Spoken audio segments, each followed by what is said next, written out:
A river hot enough to cook anything that falls in, 700 kilometers from the nearest volcano. A mountain that burns electric blue at night. A crater that has been on fire for half a century, and nobody can say for certain when it started. Every one of these places is real. Every one of them has been measured, and every one of them looks like something that should not be possible. These are 10 places on Earth that break the rules. Geologists told him a boiling river in the Amazon was impossible.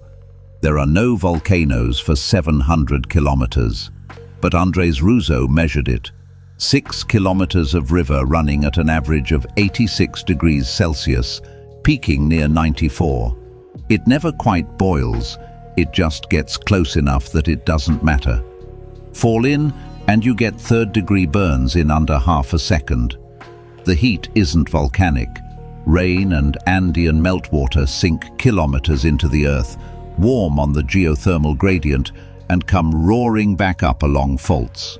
And he'll tell you himself, he didn't discover it. Locals had been drinking it, cooking with it, and healing with it for generations.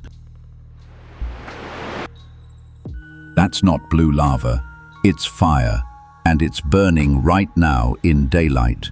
You just can't see it. At Kawah Ijen in Indonesia, sulfurous gas escapes the crater under pressure at up to 600 degrees and ignites the instant it hits air, burning electric blue in flames up to 5 meters tall.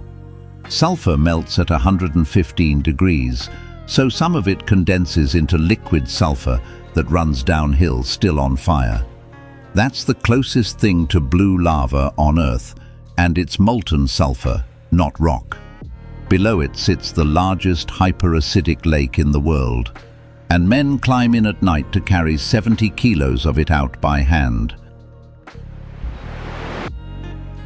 The story goes that in 1971, Soviet drillers hit a gas cavern in Turkmenistan's Karakum Desert. The ground swallowed the rig, and they lit the leak, expecting it to burn out in weeks. It has burned for decades, a crater 70 meters wide that locals call the door to hell. The strange part, no records exist. The only man ever to descend couldn't find a single document, and local geologists say the collapse came in the 60s, the fire in the 80s. Even the year is legend. Now it's dying. Turkmenistan drilled wells to drain the gas, and possibly as the field runs down, the flames have shrunk to scattered pockets. The eternal fire is going out, and we never learned when it started. There's a place in Venezuela where the storm never ends. Where the Catatumbo River meets Lake Maracaibo, lightning erupts on nearly 300 nights a year. Same place, same time of night, flashing up to 28 times a minute for up to 9 hours after dusk. Around 250 flashes per square kilometer every year.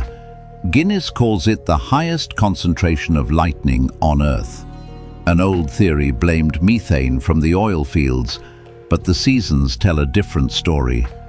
A warm lake walled by mountains on 3 sides, and a nightly jet of moist Caribbean air driven up into the Andes. The storm has one recorded absence.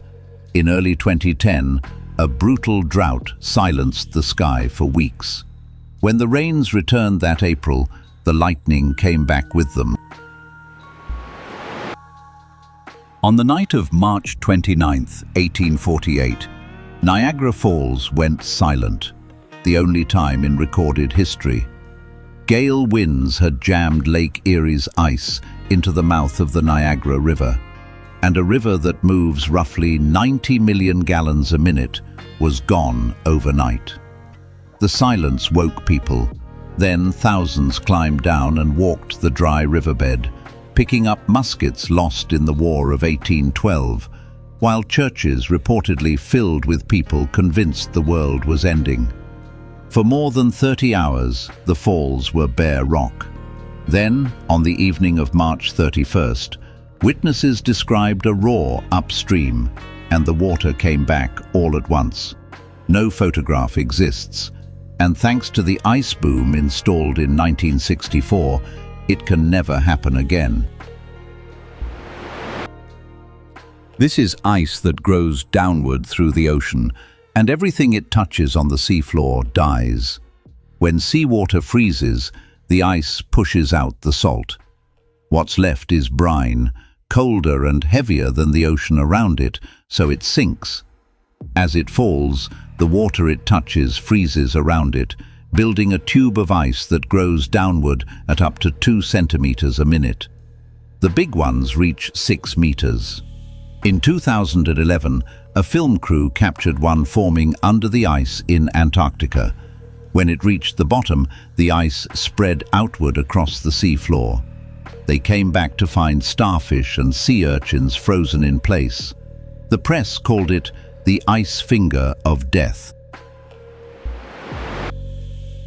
For 2 months in 2001, it rained blood on southern India. Red rain fell across Kerala from July to September, staining clothes. Residents reported a bang and a flash in the sky beforehand, and rumors spread. A meteor, a chemical attack, the end of the world. The government commissioned a study, and by November they had an answer. The rain was full of spores from an alga called Trentipolia. They grew them in the lab. Here's the odd part. Trentipolia is a green alga. It only looks blood red because orange pigment inside it overwhelms the chlorophyll. One physicist argued the particles came from a comet and contained no DNA. Other labs went looking. They found DNA. These birds were supposedly turned to stone by a lake. Here's the record. Lake Natron in Tanzania is full of natron, the same embalming salt ancient Egyptians used for mummification. Its water is more alkaline than almost anything in nature, and near its hot springs, it can hit 60 degrees Celsius. In 2013, photographer Nick Brandt found birds crusted in salt like chalk-white statues. He posed them as they had been in life and said so, but the internet decided the lake petrifies animals alive. It doesn't. The twist: around 3/4 of all lesser flamingos on Earth hatch here because the caustic shallows keep predators away from their nests.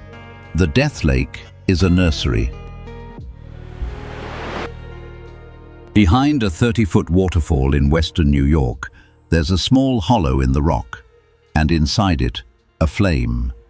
It's about the size of your hand, fed by natural gas leaking straight out of the stone, roughly 1 kilogram a day. The gas is strange. About 35% of it is ethane and propane. Natural gas normally forms when shale is cooked near the boiling point of water. Geologists checked the shale under this flame. It sits 400 meters down, and it never got anywhere near hot enough. Nobody has settled how that gas is being made, and despite the name, the flame isn't eternal. Wind and spray put it out, and hikers relight it. There's a place in Antarctica with no ice, no snow on the ground, and mummified seals lying 40 miles from the sea. The McMurdo Dry Valleys cover nearly 5,000 square kilometers of bare rock. Mountains block the ice sheet, and wind strips away whatever snow falls, pouring off the plateau at up to 80 miles an hour. Here's the strange part. That wind arrives warm. Compressing as it falls, it can raise the temperature 30 degrees, and it doesn't melt the snow, it vaporizes it. You'll read that it hasn't rained here in 2 million years. Nobody has measured that. What we do know is stranger. New research says liquid water was soaking into this ground 6 million years ago.